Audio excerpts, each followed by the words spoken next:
Olá pessoal, tudo bem? Bem-vindos de volta, bem-vindos ao nosso último bloco sobre a Lei 9.099 de 95, uma lei longa, uma lei trabalhosa, mas que se você entender em detalhes isso que eu te falei, você arrebenta qualquer prova que for colocada à sua frente, tá? Olha só, o que eu queria falar nesse nosso último bloco? Eu queria fazer um paralelo com o processo penal para tratar de alguns aspectos relacionados aos princípios da ação penal. E aí, mais especificamente, os princípios da ação penal pública. Pessoal, toda vez que eu falar de uma ação penal pública, eu tenho alguns princípios, assim como eu tenho também na ação penal privada, tá? Então vamos focar aqui apenas nos princípios da ação penal pública. Princípios da ação penal pública. São vários, para ser mais específico eu trataria de 5 princípios, mas eu não vou aprofundar e falar dos 5, porque não é processo penal. Você, como eu sempre lembro, como eu sempre digo, você pode fazer uma pausa, ir lá no nosso curso de Direito Processual Penal Objetivo e assistir às aulas agora sobre ação penal. Estarão nas últimas, quando fala dos princípios. E aí você vai ter blocos e mais blocos de detalhes para poder entender isso aqui. Eu só vou tratar dos 2 primeiros, que são os que me interessam, que têm uma relação com o GCRIM, que vão ajudar no estudo do GCRIM. Tá legal? Vamos lá, pessoal, olha só. Na ação penal pública, eu já começo falando que eu tenho um princípio da obrigatoriedade, ou, se preferir, legalidade, princípio da obrigatoriedade ou legalidade, tudo bem? E depois eu tenho um princípio da indisponibilidade, princípio da indisponibilidade, que retrata justamente o que o artigo 42 do Código de Processo Penal traz para a gente. Mas daqui a pouco você dá uma olhadinha no 42. Olha só, o que isso aqui quer dizer? Princípio da obrigatoriedade ou legalidade vai falar para a gente, não é uma ação penal pública, se é uma ação penal pública, eu estou falando daquela que quem vai oferecer a petição inicial, quem vai processar é o MP, e a petição inicial é uma denúncia, lembra disso? MP que oferece denúncia. Então vamos lá. Princípio da obrigatoriedade ou legalidade vai falar para mim que o MP está obrigado a oferecer a denúncia. O MP está obrigado a oferecer a denúncia. O MP está obrigado a processar nos crimes de ação penal pública. Vamos entender isso aqui? Quando o MP recebe os autos daquele inquérito policial, quando ele recebe os autos do inquérito para formar a sua opinião delicti, para fazer sua valoração, para avaliar os fatos, o que o promotor faz? Bom, o promotor, ele via de regra, ele está obrigado a denunciar, está obrigado a propor ação penal. Quando o inquérito policial chegou, por exemplo, da delegacia nas mãos dele, ele tem a obrigação de processar. Princípio da obrigatoriedade ou legalidade. Tá vendo? Ele tem que processar, ele não tem escolha. Ah, Léo, mas espera aí, se aquele inquérito for capenga, for mal feito, se não conseguir reunir aquela justa causa, aquele lastro probatório mínimo, o mínimo de provas de materialidade e autoria para viabilizar a ação penal, se não conseguir nada disso, o que vai adiantar? Como é que ele vai processar se não tem comprovação de que ocorreu o fato? Como é que vai processar se não tem os indícios razoáveis de quem tenha sido a pessoa que praticou aquele fato? Não tem o que fazer, Léo. Não tem o que fazer, concordo contigo. Por isso que eu digo, ele está obrigado a oferecer denúncia em condições normais, desde que ele tenha a base para fazê-lo. Desde que ele tenha a base para denunciar, o mínimo necessário para propor ação penal. Mas espera aí, se ele não tiver, pessoal, ele também não pode fazer o impossível. Percebeu? Ele é humano. Se ele tiver base para denunciar a justa causa, ele oferece denúncia. É a regra, é a base, deveria ser sempre isso. Mas se não tiver Aí é que surge aquela primeira opção alternativa de baixar para diligências, lembra? Devolver para a polícia, para novas investigações, ou aquela segunda opção alternativa, que seria o seguinte: já que não tem jeito, não deu nem para denunciar, nem adianta devolver para a polícia porque não tem mais diligência nenhuma a ser feita, não tem testemunha, não tem câmera, não tem e-mail do telefone, não tem nada. Tá bom, vou pedir o arquivamento então e o juiz decide. Percebeu? Quando eu falo que ele tem 3 opções, toda hora eu falo isso, né, o promotor, não é que ele tenha as 3 opções. Ele deveria escolher sempre a primeira. Quando não der, é que ele pode escolher a segunda ou a terceira, mas ele deve dar preferência sempre à primeira, porque ele está obrigado a oferecer denúncia, ele está obrigado a processar. Tudo bem? Legal. Já que ele está obrigado a processar, ele vai lá e processa. Ele vai lá e oferece a denúncia. Ele vai lá e começa aquele negócio todo, dá início e pronto. Aí depois que ele oferece a denúncia, será que ele pode desistir do processo? Pessoal, bom senso de novo. Não tem que ser expert de direito penal, direito processual penal. Tem que usar a cabeça. Vamos pensar juntos. Se eu falar que ele pode desistir, o que adianta o princípio da obrigatoriedade ou legalidade obrigando a ser processado? Porque se eu posso desistir, é fácil burlar esse princípio. Ah, eu sou obrigado a processar? Tá bom, processei. Agora está desistindo. Não adiantou nada. Percebeu? Não adiantou nada. Então, da mesma forma que o MP está obrigado a oferecer a denúncia, ele também não pode desistir da ação penal. E aí quem me diz isso? A outra faceta, o outro lado da mesma moeda, o princípio da indisponibilidade. Então, o princípio da indisponibilidade vai falar que o MP não pode desistir da ação penal. Olha como é fácil.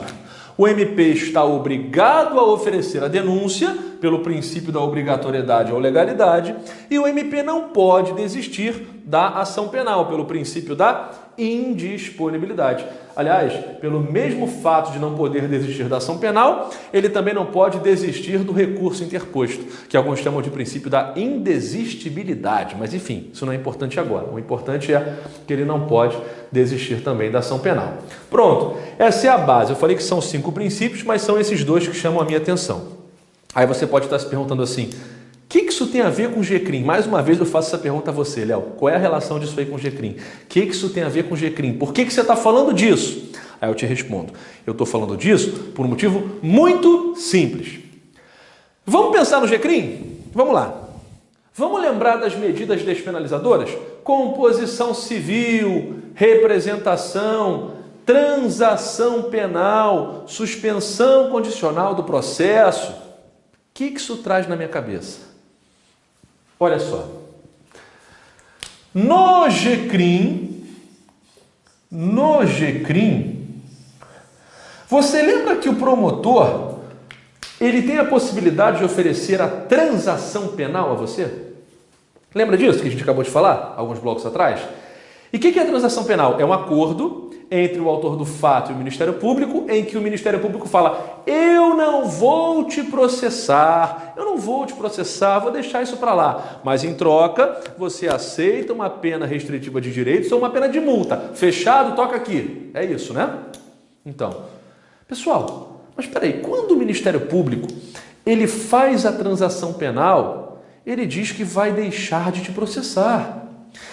Ele não está violando o princípio da obrigatoriedade ou legalidade que diz que ele estaria obrigado a processar? Entendeu? O professor Afrânio Silva Jardim fala que não, porque ele vai falar o seguinte: não, o princípio da obrigatoriedade ou legalidade não é que ele esteja obrigado a processar, é que ele está obrigado a agir, seja processando, seja oferecendo a transação penal, mas é uma posição dele. Majoritariamente, entende-se que sim, que há uma violação ao princípio da obrigatoriedade ou legalidade. Por quê? Porque o GCRIM, quando permite a possibilidade da transação penal, ele está justamente permitindo que o Ministério Público abra mão dessa obrigação de oferecer denúncia para fazer acordo. para fazer um acordo com o autor do fato. Isso não seria permitido pelo princípio da obrigatoriedade ou legalidade. Então, no GCRIM, o princípio da obrigatoriedade ou legalidade, ele sofre uma certa mitigação em razão da possibilidade de transação penal. Entendeu isso? No GCRIM, o princípio da obrigatoriedade ou legalidade, ele sofre até certo ponto uma mitigação em razão da possibilidade de transação penal. E aí, por conta disso, no GCRIM, eu chamo esse princípio de princípio da obrigatoriedade mitigada ou discricionariedade regrada. Vocês não têm ideia quantas vezes que isso já caiu em prova. O princípio da obrigatoriedade ou legalidade em sede de juizado especial criminal sofre uma certa mitigação em virtude da possibilidade de transação penal, passando a ser chamado pela doutrina de princípio da obrigatoriedade mitigada ou discricionariedade regrada. Tá certo. E por que isso? Porque, ora, quando eu permito esse acordo, eu estou abrindo mão da obrigação de denunciar para fazer um acordo. Então eu estou relativizando, eu estou matizando, eu estou mitigando, eu estou temperando um pouco esse princípio. Por isso, obrigatoriedade mitigada ou discricionariedade regrada. E sob o mesmo raciocínio, eu vou pensar aqui embaixo numa mitigação agora do princípio da indisponibilidade, não pela transação penal, mas pelo sursi processual. Porque olha só, vamos lá, como é que funciona no GCRIM? O MP, ele oferece a denúncia, ele processa. Aí ele fala assim, olha, eu te processei, eu ofereci a denúncia, mas aceita essas condições aqui, que eu deixo de lado e eu suspendo esse processo. Olha o que ele está fazendo, ele está desistindo do processo que ele instaurou em troca de um acordo, de umas condições também. Ele está desistindo do processo. Então isso está, de certo modo, também violando o princípio da indisponibilidade. Então, o sursi processual, por outro lado, ele vem como uma forma de mitigar o princípio da indisponibilidade. E em razão disso, como é que ele passa a ser chamado pela doutrina? Mesma forma que o de cima. Indisponibilidade mitigada ou disponibilidade regrada. Entenderam isso, pessoal? Olha que interessante. O GCRIM, ele faz alterações em dois princípios que envolvem a ação penal pública. Ele altera o princípio da obrigatoriedade ou legalidade, que passará a se chamar obrigatoriedade mitigada ou discricionariedade regrada em razão da possibilidade de transação penal. E ele também interfere no princípio da indisponibilidade, que passará a se chamar princípio da indisponibilidade mitigada ou disponibilidade regrada, em razão agora da possibilidade de suspensão condicional do processo. Importantes aspectos que já foram cobrados em várias questões de prova. Tudo bem? Em várias questões de prova. Tá legal, pessoal?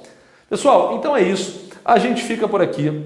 A gente encerra a discussão da nossa lei 9.099 de 95. Foi um prazer conversar ao longo de todos esses blocos com você sobre os aspectos mais importantes, naturalmente, daqueles artigos 60 ao 97, sobretudo aspectos doutrinários, súmulas, para tentar fazer com que você tenha o máximo de segurança possível quando você realizar uma prova de concurso público sobre a lei dos juizados especiais criminais. Não é uma lei que dá para falar de brincadeira em 2, 3 minutos, porque ela exige um conhecimento mais aprofundado, inclusive de temas do processo penal e do direito penal, como nós vimos, tá legal? Mas agora você está seguro, é só absorver esse conhecimento pouco a pouco e você consegue fazer uma prova com segurança. Já sabe que qualquer problema, qualquer dificuldade, é só me procurar na rede social, eu sou altamente acessível, você me acha com muita facilidade. Então, a gente continua nosso estudo.